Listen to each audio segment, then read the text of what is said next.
Assalamualaikum warahmatullahi wabarakatuh. Perkenalkan, nama saya Nur Kamila. Saya dari kelas PBAC.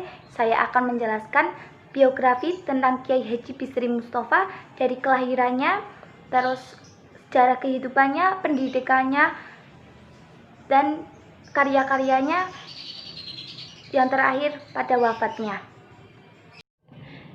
Kiai Haji Bisri Mustafa lahir di Kampung Sawahan, Rembang, Jawa Tengah pada tahun 1915. Mbah Kiai Haji Bisri Mustafa lahir dari pasangan suami istri. Ayahnya yang bernama Kiai Haji Zainal Mustafa dan ibu Khadijah. Pada awalnya Kiai Haji Bisri Mustafa diberi nama oleh kedua orang tuanya, yaitu Mas Hadi. Tapi setelah haji pada tahun 1923, ia mengganti namanya dengan Bisri dan dikenal dengan menjadi Bisri Mustafa.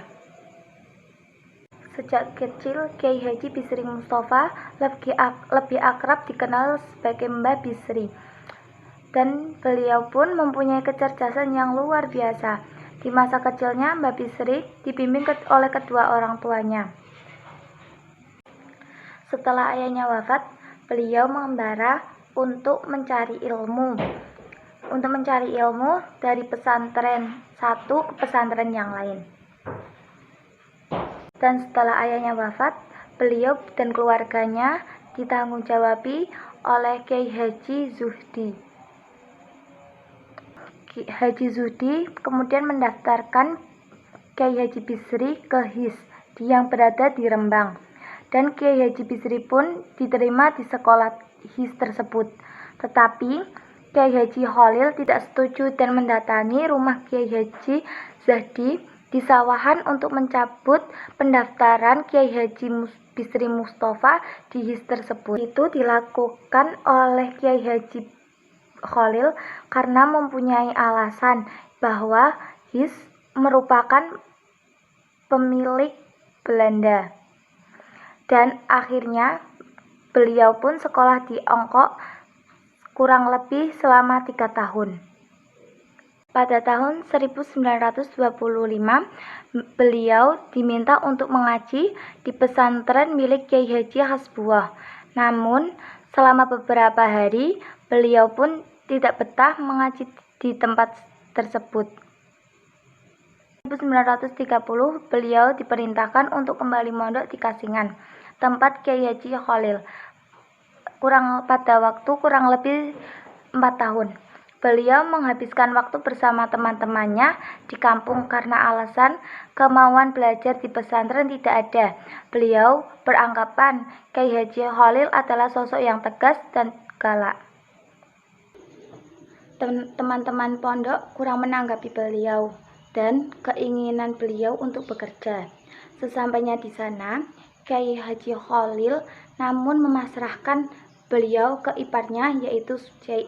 Dan Sucai pun mengajak beliau hanya diajarkan atau dipelajari Alfiah Ibnu Malik. Jadi setiap harinya beliau hanya mengaji kitab tersebut. Setelah mengaji dengan tekun selama hampir 3 tahun di pesantren Kiai Haji Khalil, beliau menjadi tempat rujukan para teman-temannya dalam kesulitan pada saat belajar. Setelah Kiai Haji Dimyati wafat, santri-santri yang ada di pondok pesantren Teremas pindah ke Kasingan. Tidak jarang beliau dimintai untuk mengajikan suatu kitab yang pernah beliau pelajari ataupun yang belum pernah beliau pelajari. Karena masih merasa kurang, beliau keluar dari Rembang dan melanjutkan ke pondok pesantren Tebuireng. Dan rasa ingin tahu yang sangat besar, beliau pun ke Mekah dan 1 tahun di sana. Pulangnya ke Rembang, beliau diajak Kiai Haji Khalil pergi ke Jawa Timur, tepatnya di Tuban. Tujuan dari Kiai Haji Khalil adalah akan menjodohkan beliau dengan putri Kiai Haji Murtadha Makam Akung Tuban. Sampainya di sana, beliau pun tidak bisa apa-apa karena tanggal yang sudah disepakati pada tanggal 7 bulan Syawal tahun 1934 Masehi. Karena beliau masih menolak perjodohan tersebut, akhirnya beliau memutuskan untuk kabur dari Rembang. Tidak ada satu orang pun yang tahu beliau pergi kemana. Kira-kira dalam 1 bulan, beliau pun pulang ke Rembang menghadap Kiai Haji Kholil untuk meminta maaf. Mbak Bisri pun pulang ke rumah ibunya. Dan sampainya di sana, beliau diberi kabar bahwa akan dinikahkan dengan Ma'rufah. Awalnya beliau bingung dalam perjodohan tersebut, tapi karena ibu dan saudara-saudaranya setuju, beliau pun mau menikahi Ma'rufah pada tahun 17 Rojab 1354 Hijriah pada saat beliau umur 20 tahun, Ma'rufah pun pada saat memasuki 10 tahun. Setelah menikah, beliau pun secara otomatis ikut dalam mengasuh pondok pesantren milik mertuanya, yaitu Kiai Haji Kholil. Setelah beberapa berjalannya waktu, Kiai Haji Kholil pun dipanggil oleh Allah. Dalam perjalanannya dengan Ma'rufah, beliau pun dikaruniai anak 8, yaitu Kholil, Mustafa, Atib, Faridah, Najibah, Labib, Hidayah, dan yang terakhir Atikoh. Di samping itu, dalam perjalanannya beberapa tahun kemudian, beliau pun menikah lagi dengan perempuan Tegal, yaitu Umi Atiyah.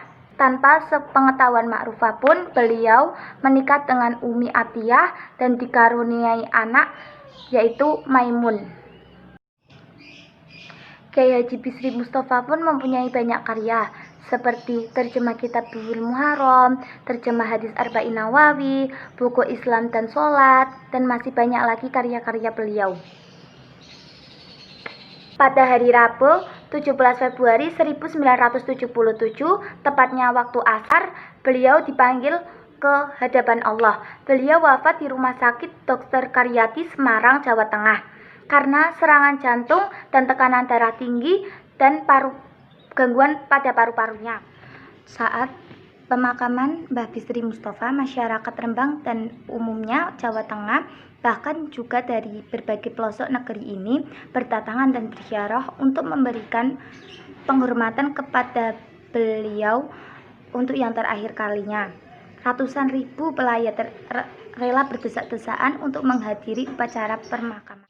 Sekian dari saya, kurang lebihnya mohon maaf. Wassalamualaikum warahmatullahi wabarakatuh.